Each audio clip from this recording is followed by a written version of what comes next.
Today, I spoke with freshman Senator Tawana Nobles.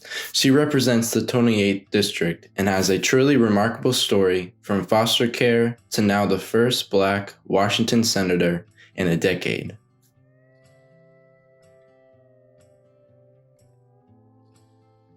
Yeah, well, I was in foster care maybe 6 years, a little bit on and off, and I had two different foster homes in that time. But I definitely think because my foster parents or my foster families were just outstanding families, they provided a lot of structure in my life. My first foster family, my foster father was a pastor of a local church. He had been a train engineer. He was a retired train engineer. He also had served as a council member. My foster mother was a social worker. And so it gave me ideas to aspire for as far as, becoming the professional I wanted to be in my community. Being in foster care just exposed me to really positive role models into family and a nice family setting. And because we moved around so much and we were, or living with people or doled up, I really didn't have many situations where I had my own room. And even if I did, it typically wasn't just nice. And I just always had this vision for myself that I wanted to be cared for and loved. And so when I had my foster family, their home was beautiful, my room was beautiful. And I think it really gave me an opportunity to be loved and cared for and spoiled as a young woman in the ways that I deserved to as a child. And my second foster family, the same. I mean, the foster father was a pharmacist, the foster mother was a seamstress and also stay-at-home mom.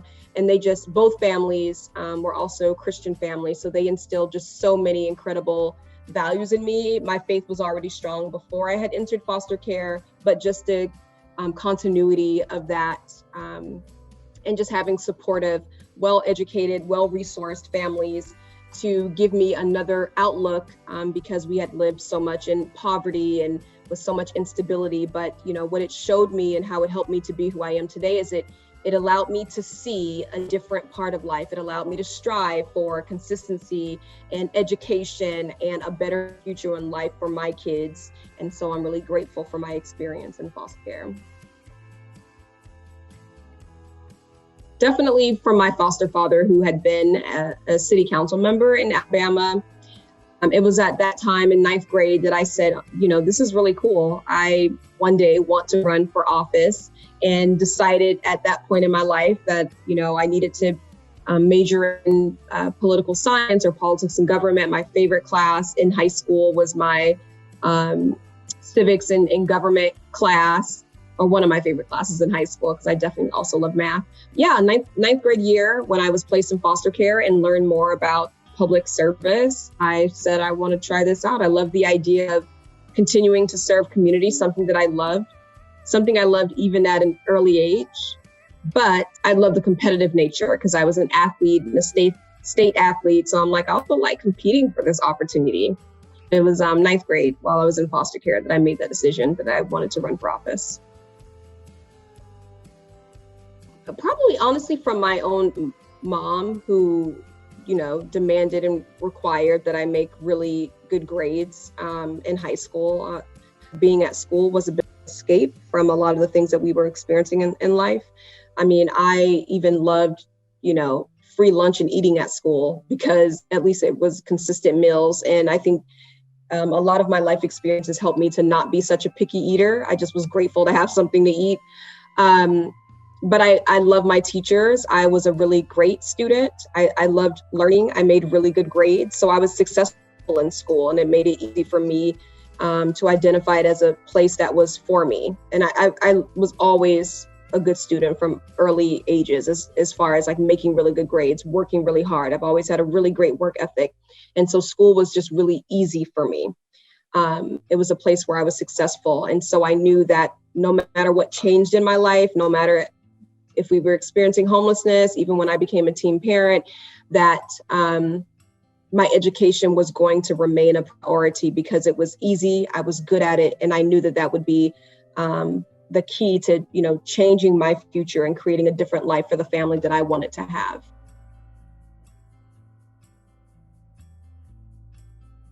I also want to make sure that we understand, Mr. President, that part of being a leader is bringing people together, and it's not good enough to stay apart. So I stand here, Mr. President, to help to unite the haves and the have-nots, the housed and the unhoused, the faithful and the hopeless, the Democrats and the Republicans. And I hope that we can do good work, Mr. President, as leaders. And I do want to say that I'm so proud to be here, and I have absolutely come a long way from experiencing foster care. Thank you, Mr. President. Thank you, Senator Nobles.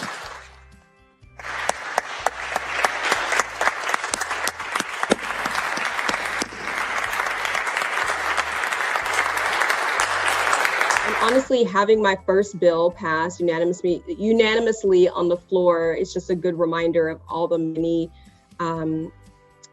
great issues that we can solve together in a very bipartisan way. You know, this having a point of contact for other youth experiencing foster care is not a Republican or Democratic issue. That is just tapping into our humanity and saying having more caring, loving adults for our students is simply a really good solution to help, you know, our youth experiencing foster care who have, you know, so many negative statistics against them. This is an opportunity to help them to be successful, to help them, as I explained, to feel loved and cared for and paid attention to, because many of us are entering foster care because of abuse, because of neglect, because we haven't been cared for, haven't been loved. And so this is just an easy way and bipartisan way, or I should say even just nonpartisan way to help our community. And so it means a lot that so many of my colleagues and are in agreement that this is a good solution to solve a problem that exists in our community. Yeah, my district is, you know, dealing with issues like everyone else, such as moving through this pandemic, trying to maintain jobs, fighting for hazard pay for our essential workers, trying to get a vaccine appointment for, you know, the first vaccine, trying to find any type of vaccine event that is not completely full right after 9 o'clock in the morning, getting students back to school safely, and also getting funding to schools to be able to safely reopen. There are so many, you know, challenges and you know, hardships that my community is experiencing, my district is experiencing related to COVID-19. And so I want to do what I can to help us to move through those challenges, whether it's, you know, housing and helping community members to stay in their home because they're renting or they need to pay their mortgage, or if it's helping to find resources for unhoused community members. But, you know, the same types of issues that the rest of the state we're facing here in our district, including, you know, trying to pay for the high cost of car tabs, which is connected to a bill that I dropped, you know, dealing with domestic violence and mental health issues, which have completely increased and expanded in this pandemic. So I think just, you know, the regular things that everyone else is trying to grapple with during this pandemic.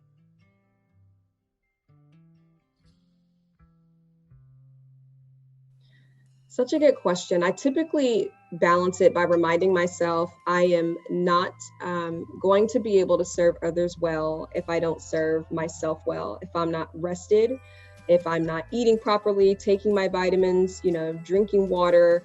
I can't serve others if I don't first serve myself. You know, staying on top of my devotionals and time to reflect and meditate are critically important.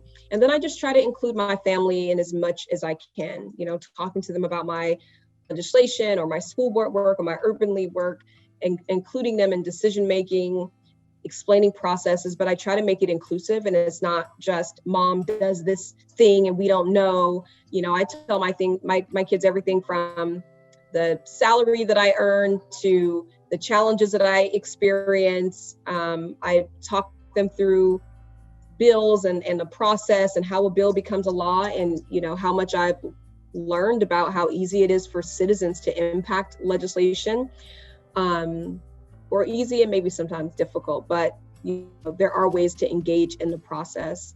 So I just try to include them. And I think that brings a lot of balance, where instead of family life and work life being completely separate, and they definitely have their places and I give time to each, I make sure that my children know that I'm only able to be, successful in my job as a senator because I care about my family's needs and I care about my community's needs.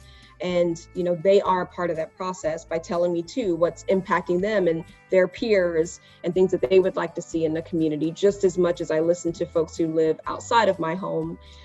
So a little bit of blending and including everyone and everything in those processes. And even as a senator, I talk a lot about my family and my, personal challenges and the work that we do at the Urban League, or I at least, glean from those experiences. And so I feel like they all help each other. But definitely when I'm done with my Senate day, I love to throw on my sweats and, hang with my kids and talk about our day. But because they're remote learning, I love that we also get to do that throughout the day, just kind of check in and talk about forms they need from school, or if they need to go to their school to get, to pick up a new book for the new semester. I love that I'm here and available this year because of COVID, more than any year prior, to be available for their needs and just for conversation and for us to really see that we are literally here together through this process.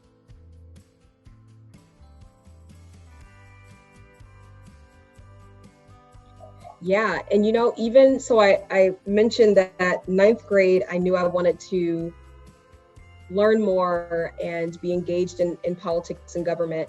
And when I attended TCC, they didn't have that type of area of study.